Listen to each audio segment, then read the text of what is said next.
everybody. Welcome to another edition of Sports Betting Bros. Dave Bontempo and Pete Amato. And we want to hear from the public your betting stories. And you don't have to be a bro. You're with the bros. But I always love the female perspective on bets too. So anybody watching, what are your betting stories? Let us know because they are so entertaining. We all learn together. And please remember to hit like and subscribe to be notified about future videos. Well, Pete, we start this week with some interesting ideas that people have to encounter. One of them are the sports line projections that tell you about the NFL, and they'll say things like, well, we're 190 and 140 against the spread. We've simulated the game 10,000 times. But if you do all those things and that's your percentage, you're about even. So the real key for a lot of people is knowing when to bet heavier. Well, what are your thoughts on that? How do you get a feel of when you should go heavier or even lighter? Some books have such different lines than other books, and I think that's where line shopping becomes really, really valuable. That's one of the biggest things for me is finding the best lines.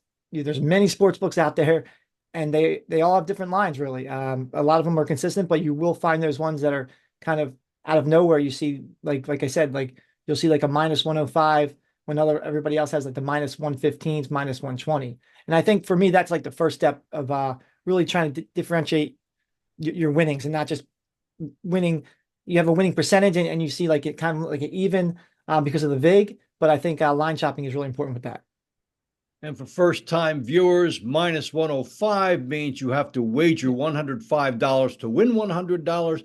Minus 115 means you have to wager $115 in order to win $100. And why those numbers become significant is once you start getting north of things like minus 120, then you're really getting into perhaps laying too much, and then you have to decide what type of a player you are. But Pete, even before you get to that, how do you know? You hear people sometimes talk, I love this game. Not just that I like this game, but I love this game. When do those kind of things kick in for you? Is it when you're watching one particular team a lot? Is it something that you saw at the end of a previous game and you think a team is due for something else? What are the triggers that people kind of get a sense for as to when they're going to love a game?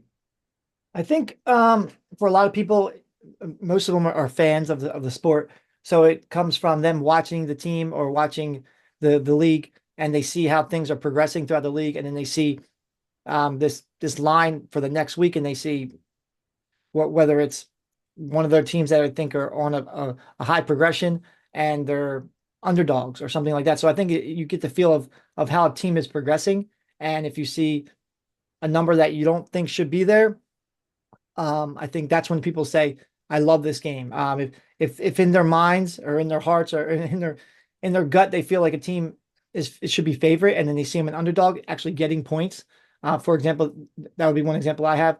Then they might be like, oh, I love this game. Or if they see also when you see the public going after one side and you see the odds boosting for the one side, but you in your mind, you've already seen it that the other side should be better, that would be like fading the public, and that would be another feeling to where you would feel like, wow, I really love this game. So I think it comes from more of like a gut or more of like a sports fan kind of thing as a team is progressing, and as you feel about the team before you even see the lines of the game.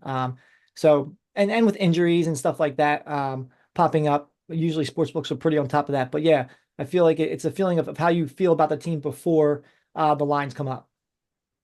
Eventually, your gut matters. Yeah. During the NFL season, we start to see the injury bug. Twice last week. One, Trevor Lawrence missing the game for the Jags against the Vikings. That line went from 4.5 to 7, and it mattered because Jacksonville did cover, losing only by 5. So studying the line was very important in that one. In the Dallas Cowboys Philadelphia Eagles game, it did not matter because Dak Prescott didn't play. The line moved to 6.5 for Philadelphia on the minus, and it didn't matter. There were two different teams on the field that day. Pete, when you look at things like that and others, what are some of the obvious and what are some of the not so obvious things that people should look at as they prepare to bet the NFL? Yeah, so a lot of people look at the quarterbacks, they look at the spreads, they look at stuff like that. It's more obvious, but some of the stuff that they don't realize that could really make them some money in the long run. One would be like we talked about in the last segment was shopping for the best lines. Getting even a half a point in your favor can make a big difference over the long term. And different sports books have different lines. Different sports books have different odds. So if you're in a state where there's several sports books, use that to your advantage. Shop the lines, and and spread out your money throughout the sports book because they will make it, especially if you bet a lot, it will make a difference over time. Also, one thing that I like to do myself is I focus on betting against the public. A lot of sharps, stuff like that, they go by this. They take advantage of situations where the majority of the public money is on one side, especially if the betting line moves accordingly. When the public is opinion lopsided, the sharp money usually goes the opposite way. And I tend to go with the sharps because they are the ones that are setting the lines most of the time and the ones that are winning bets. So it will give you a chance to capitalize on potential overreactions. Like I said before on one of our last videos, a lot of times this happens with the Lakers, the Yankees, the Dallas Cowboys, teams that are very, very popular, and their fans are betting heavily on them. And you see the line start to get lopsided, you can take advantage of that. Another example, another tip would be consider the home away splits. Home field advantage is a known factor, especially for certain teams over other teams. And you can look into the history of that, of the teams. Do they do better at home? Are they much better at home? I think that's a really big thing to do, especially if you find lopsided lines with home underdogs or away underdogs. Maybe they do better at away. Maybe there's no difference at all, and the lines are looking in favor of the home team, but you think the away team has the advantage. Then you can go the other way. You capitalize on injuries is a big thing, and look at the depth charts. Look how the injuries affected them before. If there's an injury to an offensive line, look how the rushing yards affected them before.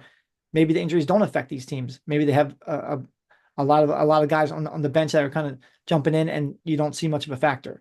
And another thing would be bet on the undervalued road underdogs. I feel road underdogs with reasonable spreads can present value, and a lot of people don't see that. They go with the home team, or they look at the spread, especially if they're facing inconsistent teams or teams with inflated reputations, like I talked about before. One of our viewers texted me last night about 11 o'clock, said, and this was in the NBA, talk about undervalued road teams. He took the Atlanta Hawks on the money line. He got plus 850 against the Boston Celtics, Wow. and they won. Yeah. Not only did they had been beaten by more than 20 points in Atlanta just a week or so ago. And for some reason, I guess because the line, the misdirection, and the odds said, take a little shot. And Yep. this guy did, and he came out with plus 850. That's Hawks lopsided beat the line. Celtics Yes. by 1 point. So sometimes, you talk about your gut. Yeah. Data's good, And your gut that is a will work lopsided with it. line right there. And I think Yes. anybody would have kind of piqued their interest right there when you see a plus 850. Like, what is going on there? And you have to be gutsy to go against the Boston Celtics in Boston. Yeah. That's why it's 850. And as they said in one of the gambling movies, that's why it paid so well. Yeah. Well, the fans, the betting public, the media, we all love the youthful invigoration of Khalid Williams and Jaden Daniels, two guys who were in college last year, now as rookies in the pros, doing a lot. Two things, Pete. One, the Bears have not recovered since that Hail Mary tipped pass loss to the Commanders, losing the last two games, not even scoring a touchdown in those games, and looking like they were not in those games. And that's after they had been explosive. On the other side, Daniels has been an exciting ray of hope for Washington, which is 7-3, visits Philadelphia this is a Pete's pick for you. So let's measure now. You've got the veteran status of the Eagles. You've got the young blood of the Washington Commanders. The spread is 3.5. How do you see this? Yeah, Jaden Daniels has been, I mean, he's totally turned that team around, that franchise around. And you don't really see that with rookie quarterbacks. Rookie quarterbacks, they usually sit on the bench for a year.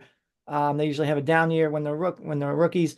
I just heard Ron Jaworski on the radio the other day actually said this is the best rookie quarterback he's ever seen. I mean, he hasn't seen many, not many rookie quarterbacks start, but that's a big statement coming from a legend quarterback himself. And he's totally turned this franchise around. He looks exciting. He's broken numerous team and NFL rookie records through the first 9 weeks and through the first 10 weeks. And he just seems like him. He regressed a little bit a bit the last couple of games, but he has the rookie of the year down packed. So yeah, so for Pete's pick, I have 3 picks, and then my first pick is the Eagles Commanders game. I do like the Eagles here at -3.5. Brian Robinson Jr. He's questionable for the game for Washington. Also, the Commanders are among the worst teams in the NFL against the run, and over the last 3 weeks, they've allowed over 500 rushing yards to 3 mediocre teams. That's the Bears, the Giants, and the Steelers. And we all know how good the Eagles can run. Also, the Eagles defense has only gotten better as weeks progressed. And Daniels is, like I said, Daniels is finally showing some imperfections in his rookie season. So over the last 2 weeks, he's had thrown for about 400 yards, 2 touchdowns, and only a 59% completion percentage in the last 2 weeks. So I like the Eagles here at -3.5. So for my next Pete picks, it's the Ravens Steelers. I like the Steelers here at +3.5. Although Lamar Jackson and the Ravens are having a great year, the Steelers are firing on all cylinders right now. With Russell Wilson under center, he's thrown for 6 touchdowns and 1 interception in his last 3 starts. Also, my biggest reason for taking the Steelers here is, as good as Jackson has been over his career, it seems that Mike Tomlin has his number. He's just 1-3 all time against the Steelers as a starter, completing just 59% of his passes. 4 touchdowns and 7 interceptions. It just seems Tomlin knows how to slow him down, and I like the Steelers here at +3.5. My last game, it's the Colts-Jets game. Not the most exciting game to watch, but I think there's some value here with the Colts at +3.5. To be honest, I would probably take any team giving over 3 right now against the Jets. That's how bad the Jets have been, and they look like they're getting worse. And 5 of Indianapolis's losses have come to opponents with winning records. They've had a pretty tough schedule so far, and a lot of their losses have come by 1 possession, and not once have they lost by more than 10. So I think the Colts are a little better than this line shows, and I think +3.5 is plenty for them to beat the Jets. I like that, Pete. You're sticking right around that 3.5 number, Yeah. and that's great if you're getting the points because you get that hook. And then the other option you have with the Eagles at 3.5, I might take that down to 2.5 and pay the juice and take them at 2.5 and maybe link them up with a money line with something else, because I've been burned by that hook too often. Yeah, especially when you're given. It doesn't seem like the hook benefits me too much, although it did last week with the Houston Texans, as they were getting 3.5 against the Lions. And by the way, if you had any inkling in that game, you think about this. It's the first time since 1970 that a team threw 5 interceptions, trailed by 15 points in a game, and then won that game. Yeah, first insane. time in 54 years. That's how crazy that comeback was, and that's why they called it a comeback for the ages. And one thing you have to do is give credit to the Detroit defense, because Houston was ahead 23-7, and then the Detroit defense shut them down. And that's shutting down C.J. Stroud, which is saying something. On our final segment of the Sports Betting Bros is a battle for the ages and the eras. Now, Mike Tyson, 58 years old, and Jake Paul, 27. It's an unusual difference in age, and that Mike Tyson was already in his second career with titles under his belt when Jake Paul was born. But here we go. Pete, there are some interesting things to look at regarding the betting lines, which fluctuate. Mike Tyson, for those older people who remember him, is in the area of plus 180. That's very good value for him. They are using 14-ounce gloves, which is very conducive to a long fight. And with that, if you want the fight to go the distance, that could be a pretty good bet too. You got the distance odds, and you've got the Tyson odds, and basically the money would be on the Tyson side, and the over/under at this point is 4.5, and that's like plus 130. So if you look at what Tyson's done, the way they've set it up, it's hard based on the way they've set it up for this fight to look like it's going short. But that is the perspective of someone who's seen Mike Tyson for more than 30 years, actually close to 40 now. But what about on your side of it? How are you looking at this? This is a really exciting event. I'm looking forward to, especially watching Tyson growing up, seeing all the clips of him knocking out people on YouTube. He's by some considered the greatest heavyweight of all time. He definitely has the most punching power, probably of any heavyweight of all time. That being said, age is a huge factor in combat sports, and you just can't help but put that 26-year-old against an almost 60-year-old boxer. You lose your chin over time, and Jake Paul does have hard punches. He's shown it in the past against maybe not the best boxers, but against guys that have been punched a lot. I mean, been in the ring, been in the cage. So he does have that power in his hand. So anything can happen. And looking at the odds, the safe bet would, Jake Paul to win. It's around minus 210 now. Mike Tyson's about plus 180 just to win. But Paul by decision would be plus 280. So if you think it's going to go, the full fight, that might not be a bad bet to take. It's plus 280. I guess the odds are showing that they think Paul's, if he wins, he's going to win by knockout. But Tyson, by points or decisions, actually, plus 1,100 I'm looking at, and plus 1,000 in another book. So if you think Tyson still has what it takes, you think he's going to beat Paul, that would probably be my bet to go to. I don't think he's going to knock him out. They got the big 14-ounce gloves, but I mean, I'd love to see a knockout. But if we're going to put my money up, that's probably the biggest odds I can take there, and I'm going to take it. I am amazed at the development of Jake Paul, because this is a social media phenomena. And when he broke in, they said, what is this guy? Some kind of a social media fraud, blah, blah, blah. Yep. Then he surrounds himself with boxing trainers, gets himself pretty good. He looks beefed up. He's had people around him. And let's not forget another part of him. This is somebody who did a video several years ago called It's Everyday, Bro, and it set some kind of a record for dislikes. This is somebody who is doubling what Mike Tyson is getting. Tyson was always the draw. Jake Paul's getting about $40 million, according to published reports. Mike Tyson, $20 million. Yep.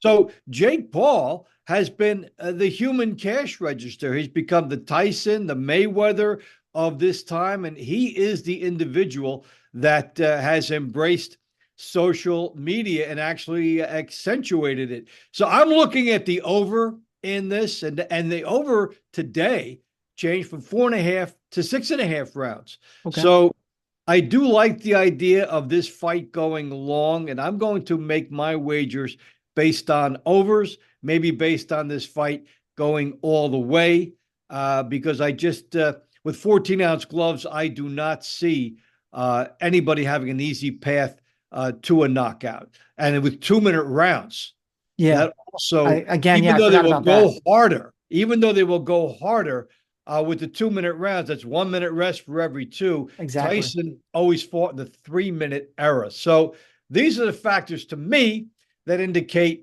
that distance is where I'm going to be looking at my money. And don't forget also a phenomenal undercard fight with Katie Taylor and Amanda Serrano too. That's a great betting fight with the odds, with Katie Taylor, who won the first fight, being a slight favorite. Mhm. Arguably, that's the best fight on the entire card. Yeah. So check that out. And hey, we'll see how we did when we come back next week, Pete. But at least there's some areas there where we can bet. Yeah, I want to see a good fight. With a lot of these celebrity fights, you don't know what happens. But Jake Paul's pretty much put on a good show. I mean, the guy's a marketing genius. He's a YouTuber, and he put all his time into boxing. He surrounded himself with the right people, like you said, and he looks like a boxer. And I think I just want to see a really good fight. If I see a knockout, that'd be great. But we'll see what happens. All right, so that's going to do it for us with Sports Betting Bros. Please remember to hit like and subscribe to be notified about future videos. Send us your comments and your experiences about your betting journey. We really like some of them. We'll share them in the show. And you don't have to be a bro to reach out to us. We love all the vibes that come from all sides. So for Peter Motto, this is Dave Bontempo saying thank you for joining us. We'll catch you next time on Sports Betting Bros.